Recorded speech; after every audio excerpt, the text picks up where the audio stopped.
كومنتات ارذل واكتر مباراة توكسيكو في تاريخ النادي الاهلي.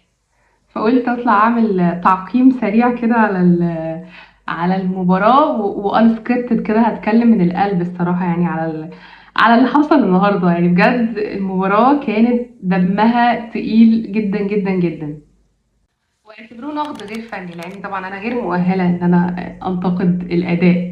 بعد يعني يمكن بعد كام سنه ابقى فاهمه اكتر واقول على نفسي ناقد رياضي. ولكن دلوقتي انا هتكلم من اللي انا شفته النهارده. بصراحه يعني ليله من عدم استغلال الفرص من الطرفين، عشان بس ما تفهميش غلط، مش من جانب النادي الاهلي. النادي الاهلي اللي بعترض اوراقه طبعا بعد اول 6 دقايق من اصابه اسرع دليفري في مصر، الكابتن علي معلول، واللي بصراحة افتقدناه جدا. يعني في المباريات المهمة اللي زي دي بيبقى حاسم جدا. الجنب الشمال كان باين، رغم ان يعني كريم فؤاد ما قدمش ماتش وحش ولا حاجة، بالعكس يعني هو قدم ماتش كويس.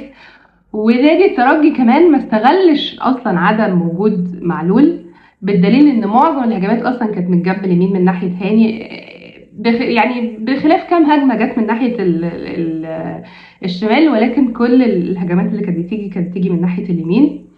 فبالتالي الترجي اصلا ما استغلش هذه النقطه، وبالعكس النادي الاهلي اتاثر بعدم وجود معلول في نفس الوقت، فاللي هو حاجه شالت حاجه، يعني ما استفدناش احنا الاثنين. في نفس الوقت برضو النادي الاهلي رغم ان هو يعني حافظ طبعا على النتيجه دي، وتشز احسن ما يكون كان دخل فينا جول، بس برضو كان سهل جدا الاهلي النهارده يجيب جول في الترجي، لانه فعلا عاملين تكتل دفاعي والطريقه، وعمالين بيقعوا في كل حته وفاولات، وطبعا الاداره السيئه جدا اللي احنا متعودين عليها. مش هقول بصراحه مش متعودين عليها، واحنا متعودين عليها مع كابتن غربال، يعني سواء في افريقيا ولا في كاس العالم. فيعني انا بصراحه عايزه اسال سؤال، يعني هل الحكام بيعملوا اوث كده زي الاطباء، اللي هو اقسم ان احكم في المباريات بعدل وكده، ولا ايه؟ يعني ليه دايما بيبقى في ناس واخده طرف ناس على حساب ناس تانية بصراحه؟ وليه دايما بيبقى احنا اللي احنا الطرف اللي الناس جايه علينا، سواء مصر او الاهلي او الزمالك او ايا كان النادي اللي بيلعب يعني؟ وسؤال تاني، يعني هو امتى الحاجات الدخان والحاجات دي هتبقى ممنوعة يا فيفا؟ يعني في ايه يا كاف؟ في ايه؟ ما صباح الخير. هو شكرا طبعا لجمهور الترجي على الدخلة الحلوة اللي هم عملوها واللافتات، والحمد لله ان احنا عندنا المساحة دي، يعني ما اتمنعتش بكل الدنيا، يعني ان احنا نعبر عن رأينا ونتكلم عن قضيتنا. يعني فشكرا شكرا شكرا جمهور الترجي طبعا. ولكن يعني في اول مثلا 15 دقايق انت مش شايف الملعب اصلا، مش شايف اللعيبه بالنجيله، يعني كلهم فوج حواليهم، مش عارفين مين شمال ومين يمين وايه اللي بيحصل يعني. فبصراحه يعني ليه بيلعب كده؟ يعني هو فعلا بحس الاهلي نادي فعلا هربان من اوروبا حرفيا. يعني هو ملوش في طريقه اللعب دي، وملوش في طريقه العنف والتكسير وبتاع.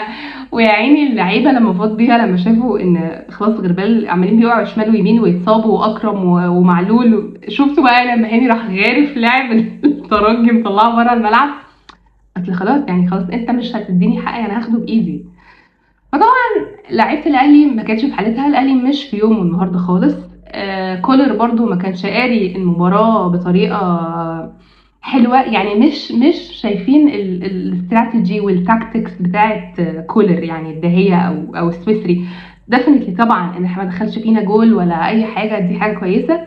بس انا كان رايي بصراحه ان هو شايف امام مش في حالته. هو بيحاول وحاول كذا مره يعمل كذا تمريره، تو مش في حالته، الشحات ولكن هو صبر عليهم لمدة 70 دقيقة عشان يعمل التغيير. ليه؟ نشط الملعب. وفعلا لما نزل قفشه ما اضافش الكتير قوي هو ولا رضا سليم، بس يمكن لو كانوا اخدوا وقت اطول كانوا ممكن يعملوا الفارق. فانت منزلهم في 10 دقايق ان هم يعملوا فيهم حاجة في وسط الطريقه اللي بيلعب بيها الترجي، وبيحاول يضيع وقت وبيقع كل شويه، فاصلا بيكسروا رتم المباراه. فهم امتى يعني هياخدوا الريتم ويبتدوا يعملوا حاجه؟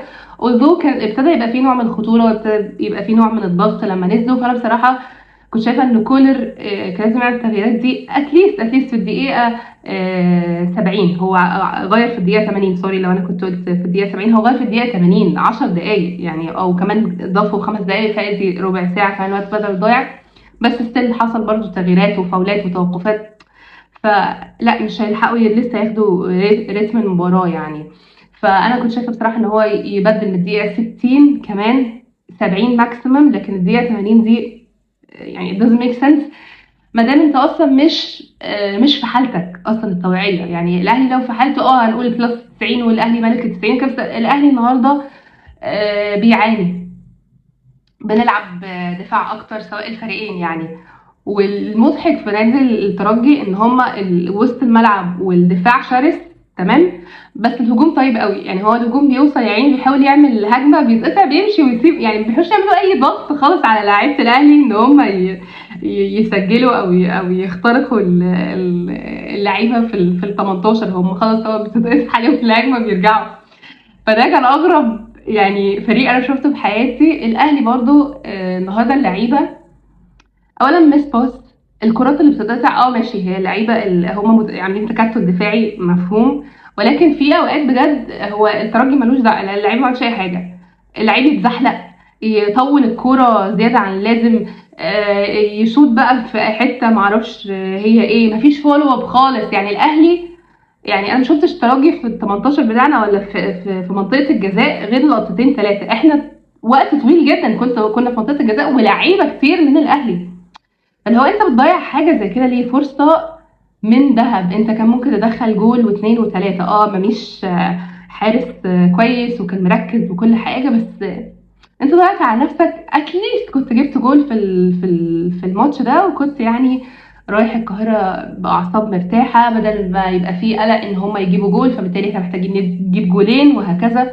ستيل بتلعب على ارضك وسط جمهورك، لكن برضه في ريسك، دايما بيبقى في ريسك انه يحصل حاجه.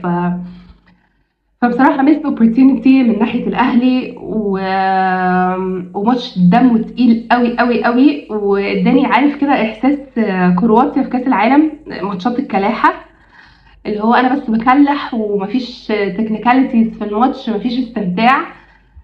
كان بصراحة قرابة 100 دقيقة من الدم التقيل، فقع دمنا الأهلي والترجي برضو بالحركات اللي هو بيعملها، وغربال بالتحكيم الهلاهوطة بتاعه. ف نتمنى لا ونسيتك بقى في علي محمد علي قال فوق ال10 مرات ان الاهلي بيحاول يستدرج الترجي للقاهره. الترجي عارف ان ان ده ذهاب وفيه عوده يا كابتن علي. يعني انا فاهمه انك بتحاول ان هو ياخدوا النتيجه تعادل سلبي فيحسبوا في القاهره، بس ملهاش لازمه. وبالطريقه اللي حضرتك بتقولها بيها دي فاهم، هو مش هيديله حاجه اصفره وياخدوهم على القاهره. يعني يا كابتن علي يعني زود بقى، خليك روش كده وزود حاجات جديدة وتعلم لينجو جديدة في التعليق. يعني بجد ايه ده. في النهاية طبعا طبعا طبعا طبعا، وعشان يا سمرة جاملين المرة دي فان شاء الله ال 12 يا اهلي، واحنا معاك على الحلوة وعلى المرة، وهنعوض في القاهرة. وبس كده.